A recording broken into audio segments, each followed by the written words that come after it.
அனைவருக்கும் வணக்கம். என் பெயர் வேநந்தன். நான் 8ஆம் வகுப்புல ஏ பிரிவுல படிக்கிறேன். நான் படிச்ச புக்கு பேரு என் பேனா. அதை எழுதவர் ஆர் ராமதாஸ். இதோட கதை சிவங்கிற ஒரு பையன் இது எக்ஸாம்ல நல்ல மார்க்கே எடுக்காம கம்மியா எடுத்துட்டு இருந்தங்காட்டிக்கு அவங்க அம்மா அவனை ஏன்டா படிக்காம சும்மா டிவி பார்த்துட்டே இருக்க அப்படின்னு சொல்லி அவங்க அம்மா அவனை திட்டுறாங்க. அப்புறம் அவங்க அப்பாவை பார்த்து நீங்க குடுக்குற செல்லம் தான், நீங்க இப்ப இவ்வளவு கம்மியான மார்க் எடுத்துட்டு வந்திருக்கல, அதனால சைன் போட வேண்டாம் அப்படின்னு சொல்லிடுறாங்க. அதுக்கு அவ அழுறான். அப்புறம் அவங்க அப்பா கூப்பிட்டு கேக்குறாங்க, ஏன் நீ கம்மி மார்க் எடுக்கிறீன்னு. அதுக்கு அவன் சொல்றான், அப்பா என்னோட நீல கலர் பேனா தொலைஞ்சு போச்சு, அதான் என்னோட ராசியான பேனா. அம்மா இப்ப மஞ்சள் கலர் பேனா வாங்கி தந்தாங்க, அது எனக்கு ராசியான பேனா இல்ல, அதனாலதான் மார்க் கம்மியாயிடுச்சு அப்படின்னா.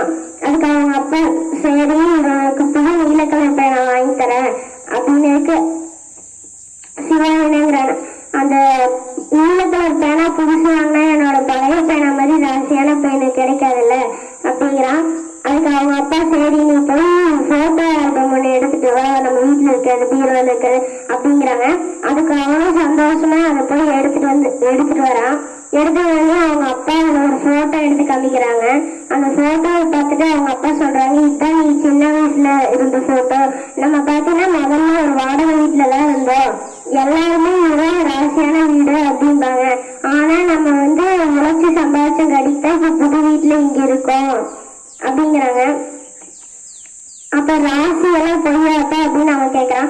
ஆமா, ராசின்றதெல்லாம் உண்மை இல்லை, நீ நல்லா உழைச்சி படிச்சாதான் உனக்கு மார்க் கிடைக்கும் அப்படின்னாங்க. அதுக்கு அவனும் சரின்ட்டு அன்னையில இருந்து நல்லா படிக்கிறான். நன்றி.